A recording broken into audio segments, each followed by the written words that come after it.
Hey there, this is Perch. A couple of people, I've used the term a lot of IC or freelancer or outside contractor to describe a lot of the ways that the comic industry works. And I got some questions from some of you about what is an IC? What do you mean when you say outside? I mean the companies pay money to people, aren't they employees? And they're not. So let me explain kind of what all this stuff means. And for some of you already know all these terms. Maybe this is a very skippable video, but basically, when you have a company, you have a bunch of different ways that people can work at that company.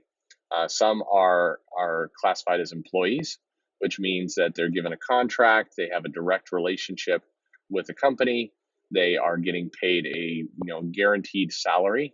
Guaranteed meaning as long as you're employed, you're getting a salary. They are given the ability to have benefits and stock options.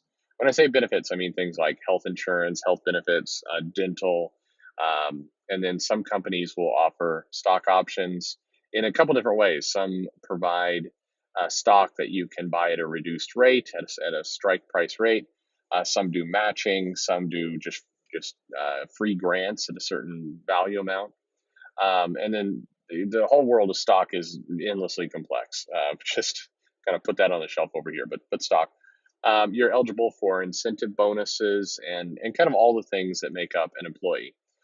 In some companies, big in tech companies, you're classified as a blue card or a orange card, depending on kind of what the company does, what color they like best.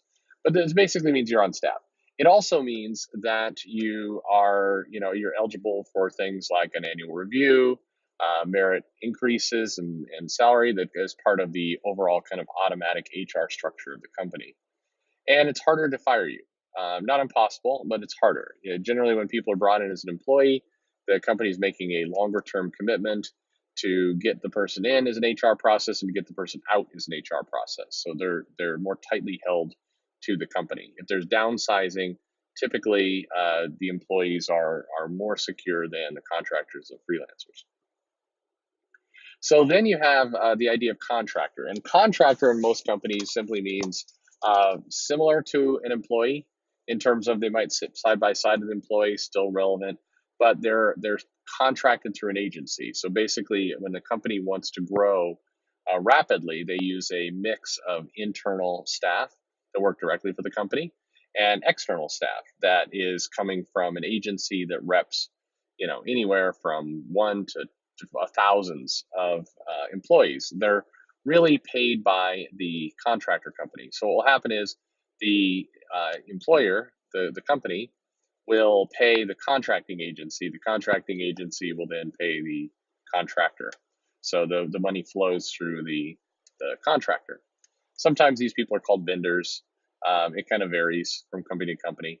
The key there is that the company pays a lot more for a contractor because the company will pay, let's say you're a contractor and you're making $100. Well, the company rate for you is probably $150. You're getting $100. Your contract agency is getting $50. And the benefit to you as a worker is that your contract agency is doing a lot of the lifting of repping you, of formulating the relationship with the big company so you can get a job there. And they're taking care of all those logistics. And then you're still offered typically some level of health insurance or something through the contract agency, but you're not offering things like stock or bonuses. Some contract agencies do their own bonus, but you're not getting them from the company you work for. And oftentimes you have a relationship then with a contracting agency, which means if the big company lays you off or doesn't want to use as many contractors, then it will pivot and your contracting agency will go place you in another company. You have some say of it. You have to interview and everything, of course, but they're going to do some of the heavy lifting and some of the repping of you. Then you have things like complete independent contractor. Sometimes those are the same, but an independent contractor is typically referenced as a freelancer. They don't have a rep, or maybe it's a very small rep that is kind of just promoting them, but not in the same way as a contracting agency. And the IC will have a direct billing relationship with the company. And oftentimes those billing relationships are not salary or hourly based, they're by project based. So you may go into a company and say, I'm going to charge you $5,000 for this project. And you're an IC. You don't work for them. You don't have to go to their meetings. You don't have to be reviewed. There's no bonus. There's no any of that. You're on your own for health insurance. And that's typically kind of the relationship. So what does all this have to do with comics? Well, comic companies, Marvel, DC, others, they have a small number of employees. And of course, small is relative. When you're Marvel, you have a much higher amount of employees than, say, Boom or a company like that. But you have a lot of employees, and those employees tend to be people like the people in finance, the people who are doing kind of VPs of marketing, kind of the higher title positions, or the ones that are more operational tend to be employees. And in addition, like editors and things like that, line editors, those people are employees. The creative talent is typically all ICs. They're typical freelancers. Which is very common in creative, where you have a bunch of work. The company will contract you to be on a title. You'll have an established pay rate, and on you go. And why this is interesting in comics is that generally, as a rule of thumb, the people who are going to care most about your company's success are going to be the employees, and they care most about the company's success because, well, one, they want to keep being employed, but that's true of everyone, but also because they have these long-term incentives. They have stock, they have bonuses, they have, some companies still do pensions, not many, but you have these kinds of tenured benefits. So you have to think both from today and tomorrow. A lot of tech and biotech companies will use this phrase, we want you thinking 1 foot ahead of you and 1 mile ahead of you. And so that's the idea of I can go and I can execute on my current job and get it done and succeed. And then I need to kind of turn around, and make sure that the decisions I'm making today are going to set us up for success in the distant future. And at least some of my day is devoted to long-term thinking. It's typically what you want out of an employee. And that's why at the comic publishers, that's why you have employees being kind of more of the operational long-term marketing, editors who are making decisions for the line for years, not months. That's the kind of employee kind of dynamic you want to have. Now, it doesn't always work out that way. In fact, in very competitive fields, employees have to, you have to do a lot to retain your employees. You have to have nice benefit programs. You have to have nice things that are going to keep your employee invested, because where the model tips over is if you have an employee who has all these long-term benefits, has these things going on, but doesn't care about the long-term success of the company, which happens when you either have a very highly competitive field, the employee knows they can just move and go somewhere else, or if there's just an apathy that's settled into your company where there's just nothing, you don't really care. And that can happen quite a lot when you have big giant corporations like a Microsoft, where you have thousands of people, you have a lot of benefits that have kind of taken over kind of the daily mentality of people. I know I have friends over at Microsoft who they're most concerned about things like the soccer game, the intercompany soccer league, and that kind of stuff.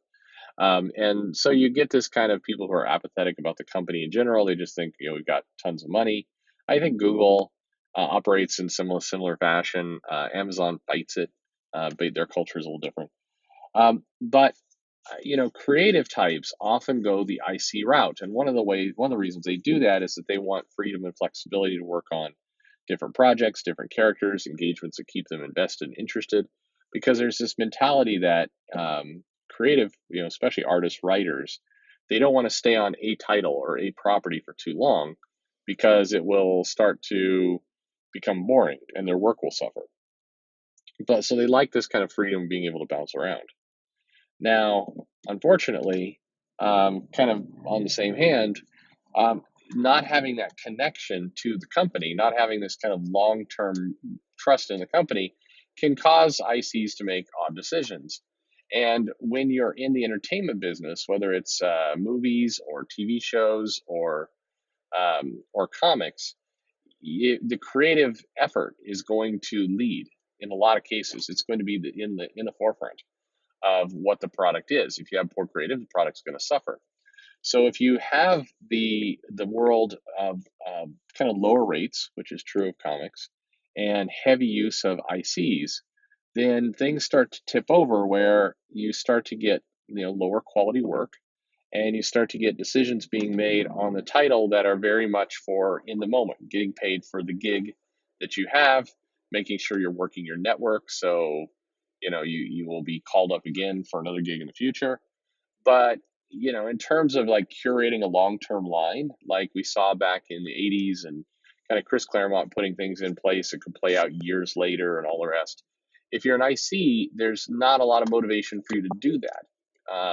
In fact, and to kind of reinforce that point, you can get to a place where even the editors and the employees don't want you doing that, because they don't want you to obtain bargaining power over the company. If you suddenly become a megastar, that's great. But if you kind of sneak into lots of long-term kinds of intricate details, and your the title success becomes linked to a particular creator, then that creator can ask for more money, higher page rate, all kinds of things, exclusivity benefits. And if the publishers don't really want that to happen, they like having things at a bit of a arm's distance, or put another way, they like being the ones in charge. They like being the ones in control. So it's an interesting dynamic, and I think that's one of the unique parts of comics, is that if you look at other types of entertainment, whether it's TV shows or movies or media or so on, even the ICs are typically given some level of upside or benefit.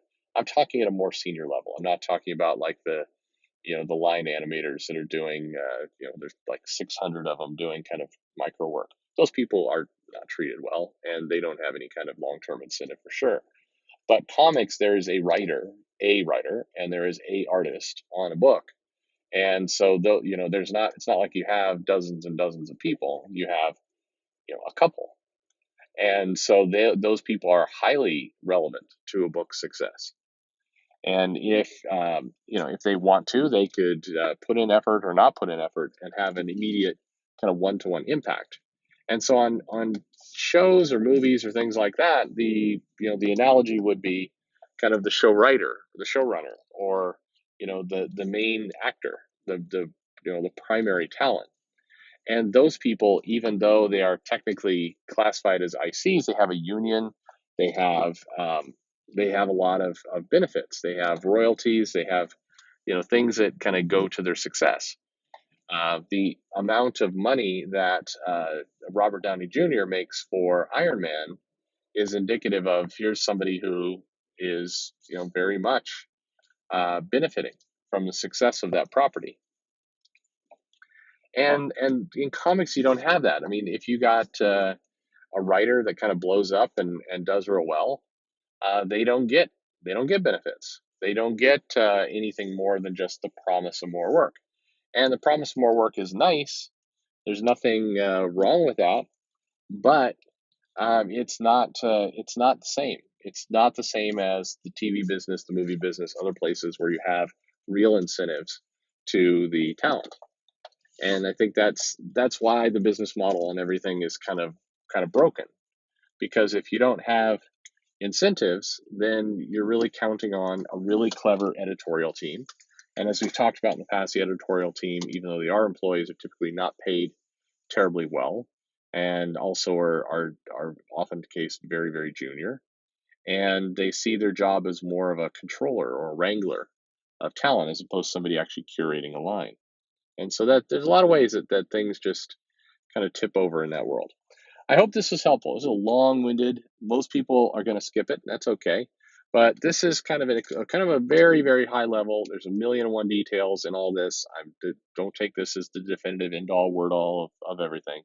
But this is kind of the basic how it all shakes out from a kind of employment perspective, and why these status types are different, really fundamentally different, and what it means for comics, and kind of how these people all play together. So there you go. You got a question, want to follow up on this? Leave me a comment, like, subscribe, tell a friend. Hit the bell for notifications, follow me on Twitter at Comic Perch, and thank you for listening.